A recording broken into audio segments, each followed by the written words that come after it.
Ó Mãe Santíssima, intercedei por nós para que possamos bem compreender os ensinamentos de vosso Divino Filho, nosso Senhor e Salvador Jesus Cristo, e as explicações dos pais da Igreja.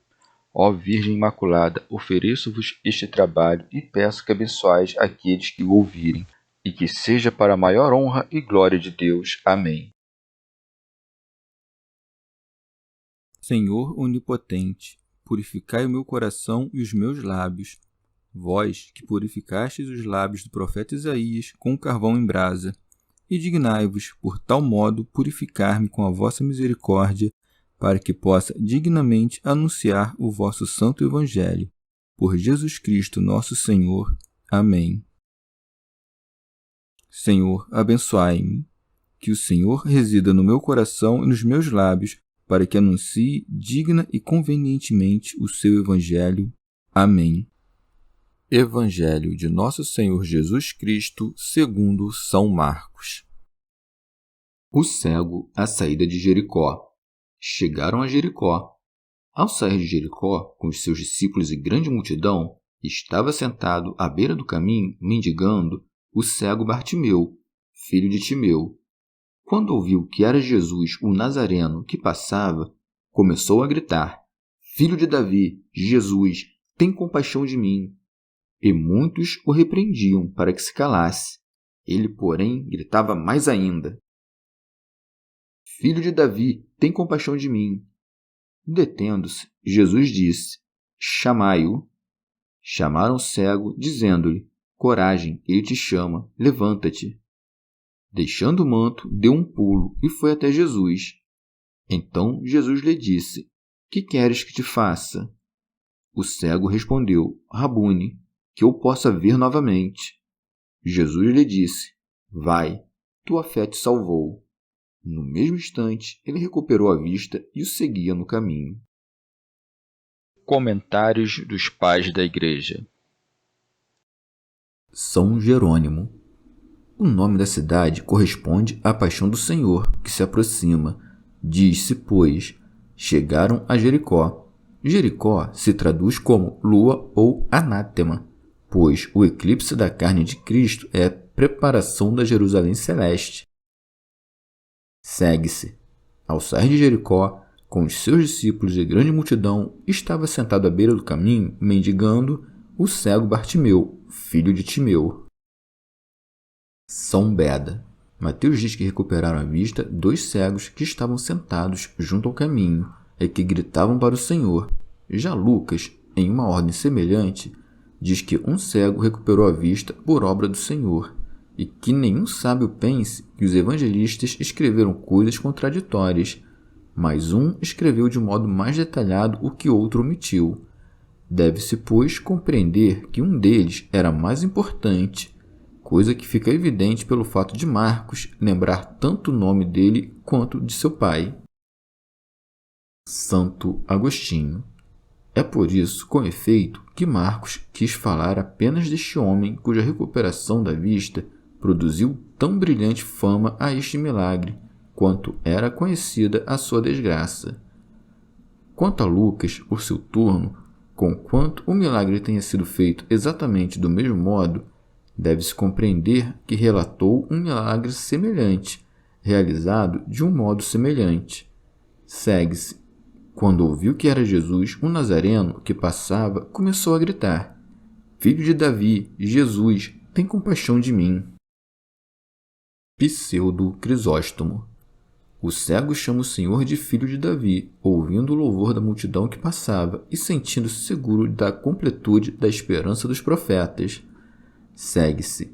E muitos o repreendiam para que se calasse. Orígenes. Como se dissesse: os que creram primeiro repreendiam-no a ele que gritava, Filho de Davi, para que se calasse e não chamasse por um nome desprezível, mas dissesse, Filho de Deus, tem piedade de mim. Mas ele não desistiu, por isso se segue. Ele, porém, gritava mais ainda, Filho de Davi, tem compaixão de mim. E o Senhor atendeu ao seu clamor, por isso se segue. Detendo-se, Jesus disse, chamai-o. Percebe que o cego de que fala Lucas é de condição inferior, pois Jesus não chama, como diz Mateus, nem manda que o chamem, como se diz aqui, mas ordena que tragam até ele, como quem não pode vir por si próprio. Já este cego é chamado pelo comando do Senhor, razão pela qual se segue. Chamaram o cego, dizendo-lhe: coragem, ele te chama, levanta-te. Ele então, lançando fora a capa, foi até o Senhor. Segue-se. Deixando o manto, deu um pulo e foi até Jesus. Talvez a capa do cego e mendigo possa ser compreendida como o véu da cegueira e da mendicância, com o qual estivera envolto. Deixando-o fora, foi até Jesus. Este, por sua vez, interrogou-o quando se aproximava de onde se segue. Então Jesus lhe disse: que queres que te faça? São Beda. Acaso aquele que podia devolver a luz ignorava o que queria o cego? Com efeito, para isso ele exige que se peça. Para isto exige que o coração se erga em oração. São João Crisóstomo. Ou pergunta para que ninguém pensasse que daria outra coisa senão o que ele havia pedido. E com efeito, era seu costume tornar manifesta a todos a vontade daqueles que iria curar, e só então aplicar o remédio, para conduzir outros à emulação e mostrar que aquele que havia sido curado alcançou dignamente o dom da graça. Segue-se. O cego respondeu: Rabune, que eu possa ver novamente. São Beda. Com efeito, o cego julgou pouca coisa buscar algo além da luz, pois, conquanto pudesse receber o que quisesse, sem a luz não poderia ver o que recebia. Pseudo Jerônimo. Observando Jesus à vontade patente, recompensou-o com o cumprimento do desejo. Orígenes. É mais digno dizer Rabune, ou, como se diz em outros textos, Senhor, do que filho de Davi, razão pela qual não concedeu-lhe a saúde por ter dito filho de Davi, mas por dizer Rabune. Por isso se segue. Jesus lhe disse: vai, tua fé te salvou. No mesmo instante, ele recuperou a vista e o seguia no caminho. Teofilacto Diócrida. A alma do cego ficou agradecida, razão pela qual, uma vez curado, não abandonou Jesus, mas seguiu-o. São Beda. Em sentido místico, Jericó, que traduzindo-se significa lua, designa o defeito de nossa mutabilidade. Aproximando-se de Jericó, o Senhor devolve a luz ao cego, pois, vindo na carne e aproximando-se da paixão, conduziu muitos para a fé. Com efeito, não exibiu ao mundo o mistério do Verbo nos primeiros tempos da encarnação, mas poucos anos antes de sofrer. Pseudo Jerônimo. Também a cegueira na qual caiu parte dos judeus será iluminada ao final, quando o Senhor lhes enviar o profeta Elias. São Beda. Pelo fato de, aproximando-se de Jericó, ter devolvido a vista a um único homem e, ao sair de Jericó, a dois, deu a conhecer que, antes de sua paixão, pregou apenas para o povo dos judeus, mas, depois de sua ressurreição e ascensão, manifestou pelos apóstolos os segredos profundos da divindade e da humanidade, tanto aos judeus quanto aos gentios. Quanto ao fato de Marcos falar de um único homem que recuperou a vista, diz respeito à salvação dos gentios, de modo que a figura fosse coerente com a salvação daqueles que instruía para a fé.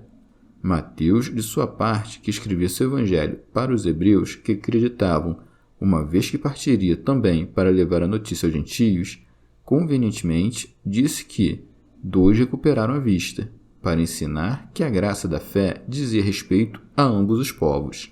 Ao sair de Jericó com os seus discípulos e grande multidão, estava sentado à beira do caminho mendigando, pois, subindo o Senhor aos céus, seguindo-o muitos dos fiéis e todos os eleitos desde o início do mundo, atravessando com ele a porta do reino dos céus, logo o povo dos gentios começou a ter a esperança da iluminação, povo este que mendiga, sentado junto ao caminho, pois, ainda sem entrar no caminho da verdade, se esforça por chegar lá. Pseudo Jerônimo. Também o povo dos judeus, que conserva, mas não completa a Escritura, passa fome mendigando junto ao caminho.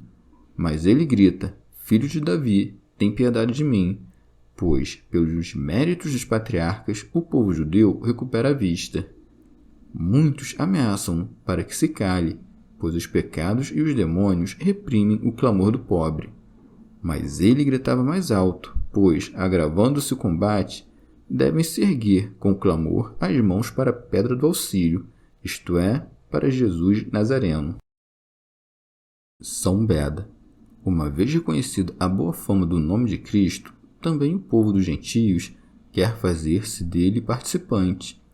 Mas a eles objetavam muitos, primeiramente os judeus, depois também os gentios, para que o mundo, que deveria ser iluminado, não chamasse o Cristo em seu auxílio.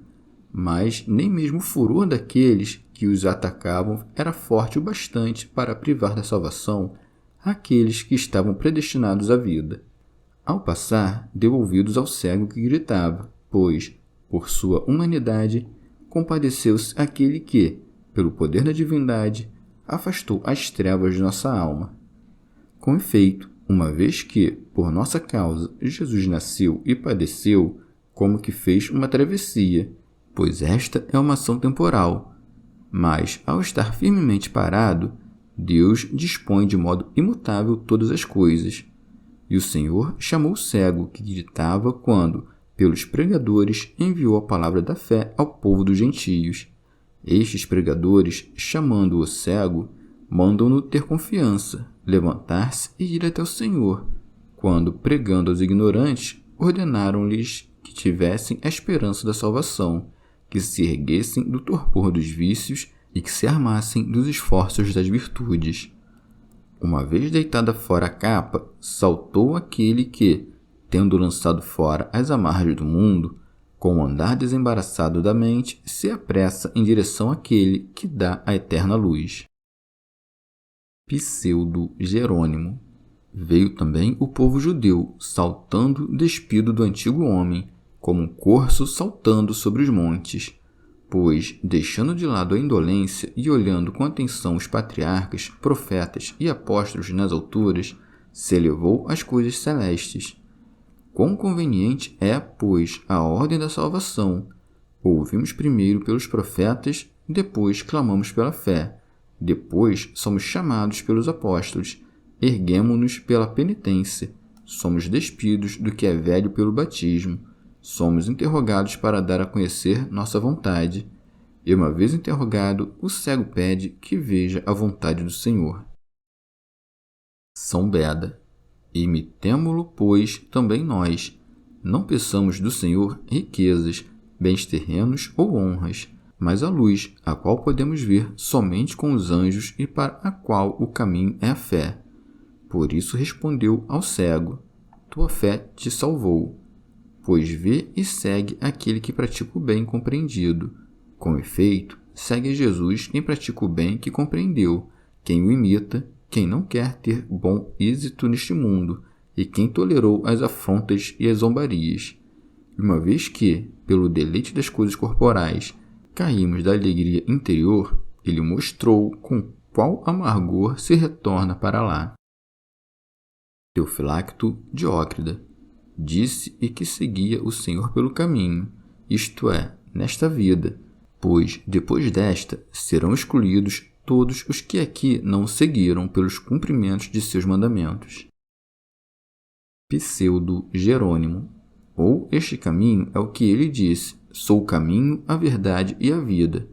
Este é o caminho estreito que conduz às alturas de Jerusalém e de Betânia, ao Monte das Oliveiras, que é o Monte da Luz e da Consolação. Chegamos ao fim de mais um dia de comentários da Catena Áurea. Muito obrigado por ficarem até aqui, que Nossa Senhora derrame suas graças sobre nós e até amanhã.